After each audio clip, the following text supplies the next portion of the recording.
யாரும் உங்களை காப்பாற்ற முடியாது, அதை மட்டும் ஞாபகம் வச்சுக்கோங்க. உங்கள் எதிரியோட பலம் என்னைக்கு உங்களுக்கு எனக்கு என்னென்னா அதிமுக இந்த தப்பை பண்ணும்போது எனக்கு ஆச்சரியமே இல்லை. ஏன்னா அது ஒரு பொலிட்டிக்கல் பார்ட்டியே கிடையாது.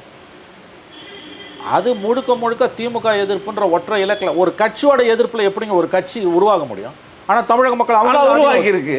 தமிழக மக்கள் அவங்கள தான் 30 வருஷம் ஆள வச்சாங்க. இட்ஸ் அ ஃபினாமினா, பேர் அதிசயம். அது எம்ஜிஆர் ஒரு பேர் அதிசயம், ஜெயலலிதா ஒரு பேர் அதிசயம், எடப்பாடி ஒரு பேர் அதிசயம், சசிகலா ஒரு பேர் அதிசயம், ஓபிஎஸ் ஒரு பேர் அதிசயம், அதிமுகவே ஒரு பேர் அதிசயம்.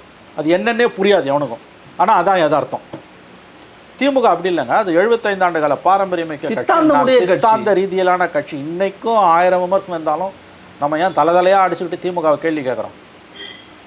நீ சரியானவன் தானே இருந்த, நீ என்ன ஆச்சு கேடு வந்தது? 10 வருஷம் வனவாசத்துலேருந்து புத்தி வரலையே, ஏன் போய் மாற்ற? ஒரே ஒரு கேள்வி தான். வாஜ்பாய் மாதிரியோ மன்மோகன் சிங் மாதிரியோ ஒருத்தர் இருந்தால் பரவாயில்ல, இருக்கிறது மோடி. இதுவரை இந்திய வரலாறு கண்டறியாத அதிகாரத்தை மேக்ஸிமம் யூஸ் பண்ணக்கூடிய ஒரு முழுக்க முழுக்க முழுக்க சர்வாதிகாரத்தன்மைக்கு இலக்கணமான ஒரு தலைவர். தங்களுடைய எதிரிகளை அவர்கள் எப்படி பழிவாங்குகிறார்கள் என்பதை நீங்கள் நன்றாக அறிவீர்கள். இந்த மாதிரியான ஒரு தவறை ஏன் நீங்கள் அலோவ் பண்ணீங்க?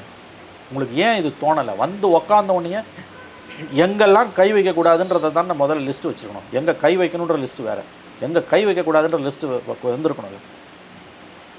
இதை தவிர வேறு எதுவும் அவங்கள தொட முடியல. இல்லை. அப்போ ஏன் இதை அலோவ் பண்ணீங்க?